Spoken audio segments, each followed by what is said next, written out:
Palakpakan po natin, Atty. Trixie Cruz! Palakpakan din natin, Ma'am Joey DPP! Nakakaalam po ang Pilipinas. Ang hirap dahil sa administrasyong pangat.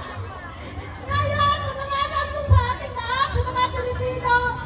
Ngayon na ang oras para si BBM! BBM! You are fired! Withdraw our support! Withdraw our support! Withdraw our support! Withdraw our support! Our support! Withdraw our support! Duterte pa rin, Pilipinas! Mahal na mahal namin si Tatay Digong dahil sa Duterte legacy at Ben! Maraming natulungan niya ng mga Pilipino. Kaya ngayon, nandito kami Tatay Digong at lumaban sa bansang ito! Mamatay na kami para sa bayan!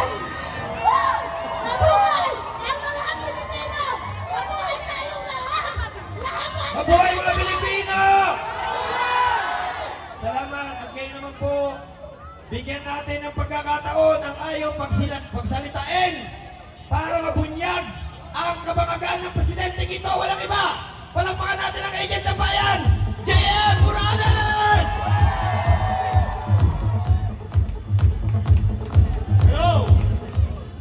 Hello, magandang gabi sa inyong lahat.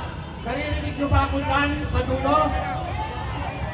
Magandang gabi rin sa aking mga dating kasamahan sa Philippine National Police. Ako po ay dating pulis, class 1, 93. Ako ay dati ninyong kasamahan bago ako napunta ng Philippine Drug Enforcement Agency. Mga kapatid, tayo ngayon ay narito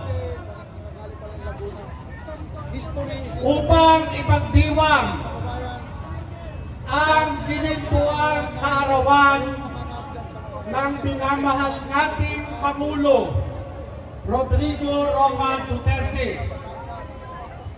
Bagamat gusto natin siyang ipagsaya sa kanyang kaarawan, subalit katulad ko, alam ko naramdam ninyo ang sakit noong siya ay dinukot at itinakas patungo Netherlands. Mayroon akong tanong sa inyo mga kapatid. Totoo bang nasaktan kayo? Totoo ba na ang ilan sa inyo ay umiyak?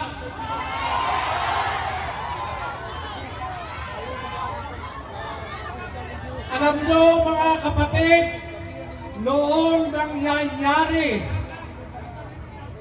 yung ginawang pambabastos sa dating Pangulo, kami po ay naroon sa may Villamor Air Base. Damang-dama po namin kung papaano yung gusto mong sumugod doon sa may loob ng kampo. Tila mga nakagapos ang aming mga kamay. Napakasakit po ng pakiramdam ang ginawa nila sa isang ama ng ating bansa. Patuloy tayong nananawagan sa nangyari pa sa ating mahal na Pangulo. Uuwi pa ba tayo? Hindi ko marinig. Uuwi pa ba tayo? Uuwi pa ba tayo hanggang di bumababa to? Anong gusto ng taong bayan? Boom!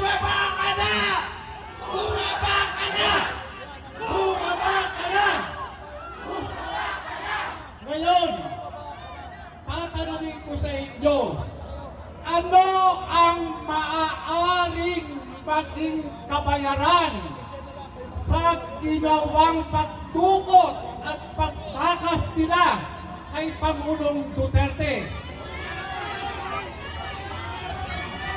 Ano po? Mag-resign. Sino yung magre-resign?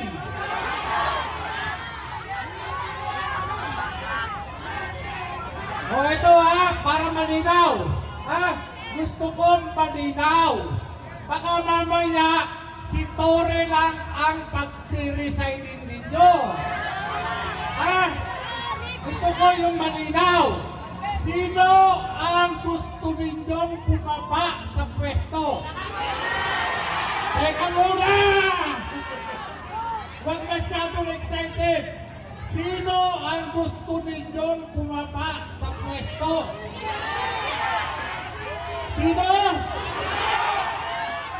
May narinig ako rito, si Palaka daw. Bakit tayo magpapababa ng Palaka? Tumulundag yun. Okay, ulit. Sino ang gusto ninyong pababain? Okay. Ito ba yung tama ba ito? Marcos resign. Tama ba yun? Okay. Gandahan natin. Sabay-sabay. Hindi na ako ng tatlo, Sabihin, Marcos resign. Okay. 1, 2, 3. Marcos resign! Marcos resign! Marcos resign! Marcos resign! Marcos resign! Okay. Ano nga huli? Ano yung sinasabi rito? Okay. Ano ang sinasabi ng mga pulis?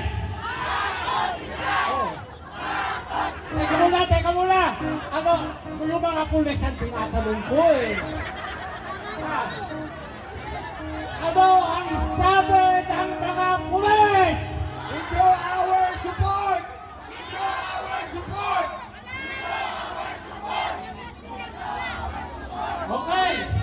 Alam nyo, yung mga kapatid nating mga alagad ng batas, nag-aantay lang yung mga yan. Alam ninyo, itong mga kapatid natin, sa maghawak ng sandata, sila ay nag-aantay lamang sa aksyon ng mga ordinaryong taon katulad natin.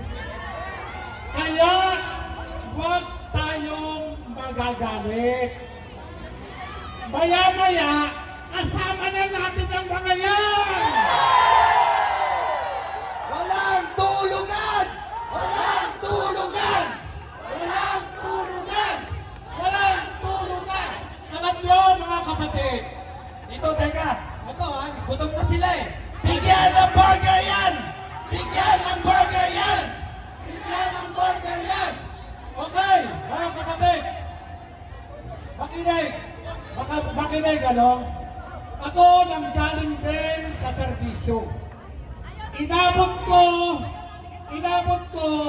noon, noong magkaroon ng EDSA 2. Noong EDSA 2, ako ay kabilang sa na-deploy sa EDSA. Katulad nila ngayon, huwag natin iisipin na sila ay kalaban natin. Pagkos parating ang oras, malay ninyo, ngayon na, yung commander nila, kasama na natin. Kaya, huwag natin silang ipahiya. Dahil, ang mga yan, nag-uusap-usap na sa kampo. Babaliktad na ba tayo? Sasama na ba tayo kay Agent Morales? Sasama na ba tayo kay Captain Dado?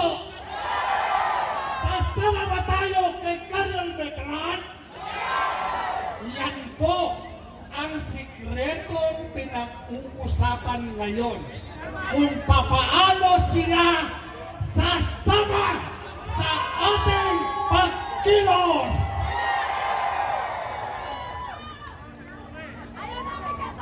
Ito po, ha? Ito po, sa kahilingan ninyo, gusto nyo pa na si General Torre ay magpitiw na.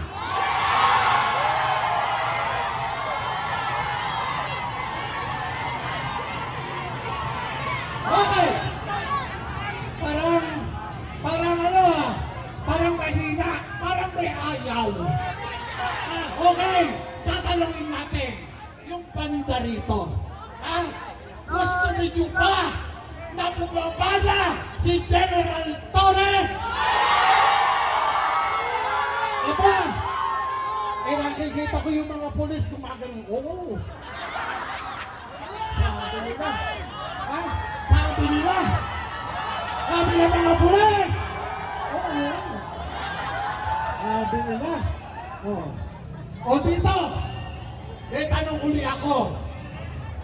Gusto niyo ba na bumaba na sa pwesto si General Romel Marbil?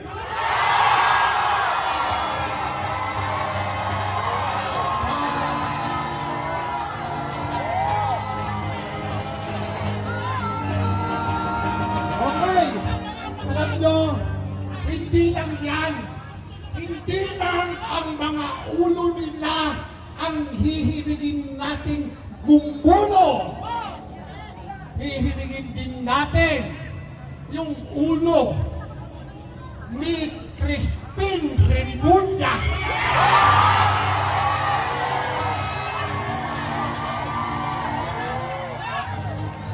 Okay, hiligin natin. Huwag ka nang mahiya. Bumaba ka na! Kung ikaw ay may imbitasyon na, magpahiya ka na!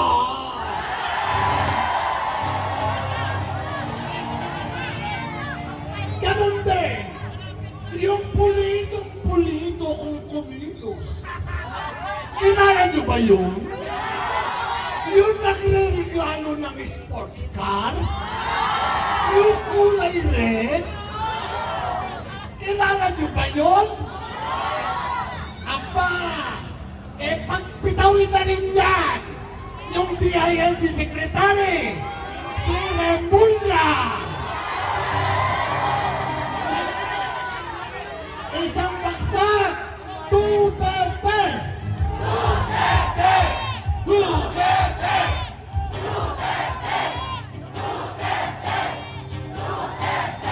Kaya, mga kapatid, ngayon pa lang, talagang nananawagan na tayo sa lahat ng mga nariyan pa sa tahanan.